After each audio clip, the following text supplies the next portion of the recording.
যে খবরে নজর রাখবো, কম্বল মুড়ে মাদক পাচারের চেষ্টা। মালদা টাউন স্টেশনে ডাউন বিবেক এক্সপ্রেস থেকে 2 কোটি টাকার মাদক উদ্ধার হয়েছে। গ্রেফতার হয়েছে মাদক পাচারকারী। বিস্তারিত জানবো, কথা বলবো আমাদের প্রতিনিধি করুণাময় সিংহের সঙ্গে। করুণাময়, কিভাবে মাদকের হদিশ পেল পুলিশ? দেখো, কলকাতা এসটিএফ মালদা জিআরপি কে জানায় যে মালদার উপর দিয়ে যে বিবেক এক্সপ্রেস যাবে সেই এক্সপ্রেসে এক দুষ্কৃতী রয়েছে যার কাছে প্রচুর পরিমাণে মাদক রয়েছে।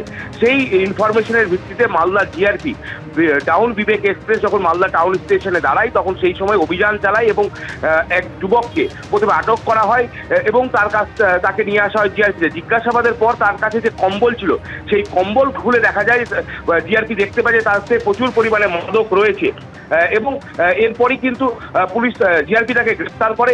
কম্বলে মুড়ে মাদক পাচারের চেষ্টা হচ্ছিল। মণিপুর থেকে এই মাদক নিয়ে আসা হচ্ছিল। 460 গ্রাম মাদক উদ্ধার হয়েছে, যার বাজার মূল্য 2,20,00,000 টাকা।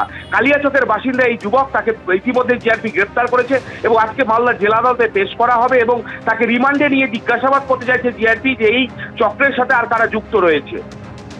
ধন্যবাদ করুণাময়।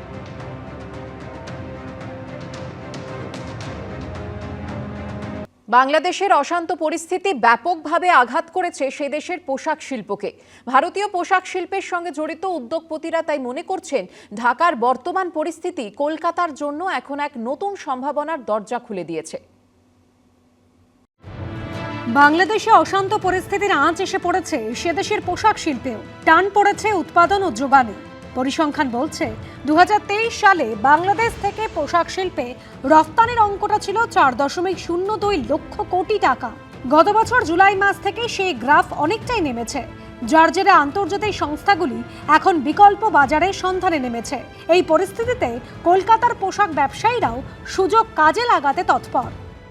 লুধিয়ানা আছে নন কটন, সুরত আছে টেক্সটাইল, বেঙ্গল আছে knitwear, hosiery যাকে বলে। Anybody in India wants to sell baby wear, he will have to buy from Kolkata. Infrastructure is ready, expertise is ready, এত বছরে আমাদের আছে, অর্ডার পেলেই আমরা রেডি। তো গেঞ্জিতে মানে কটন হোজরি ইন্ডাস্ট্রিতে কম হবার কোনো চান্স নেই বা মিস হবার কোনো চান্স নেই। If we get the order will be able to perform, will be able to deliver. ইতিমধ্যে ইউরোপিয়ান ফ্রি ট্রেড অ্যাসোসিয়েশনের সঙ্গে মুক্ত বাণিজ্য চুক্তি স্বাক্ষর করেছে ভারত। ফলে ইউরোপে পোশাক রপ্তানির ক্ষেত্রে ভারত আগের থেকে অনেক বেশি সুবিধা পাবে বলেও মনে করছেন কলকাতার ব্যবসায়ীরা। हम लोग को जब से अपॉर्चुनिटी का पता चला है तो हम लोग हर तरह से कोशिश कर रहे हैं। इनफैक्ट हम लोग बाहर की इंडस्ट्रीज़ में बात भी करना शुरू कर दी, बाहर के कंट्रीज़ में लाइक डिफरेंट कंट्रीज़ जो कि मैन्युफैक्चरिंग बांग्लादेश से कराते थे पहले। Now they would you know of course because वहाँ पर 50% production is stopped and manufacturing is stop, तो वो लोग यहाँ से कराना ज़्यादा पसंद करेंगे इंडिया से। एंड हम लोग वो अपॉर्चुनिटी 100% ग्रैब करना चाहेंगे अटमोस्ट वे में।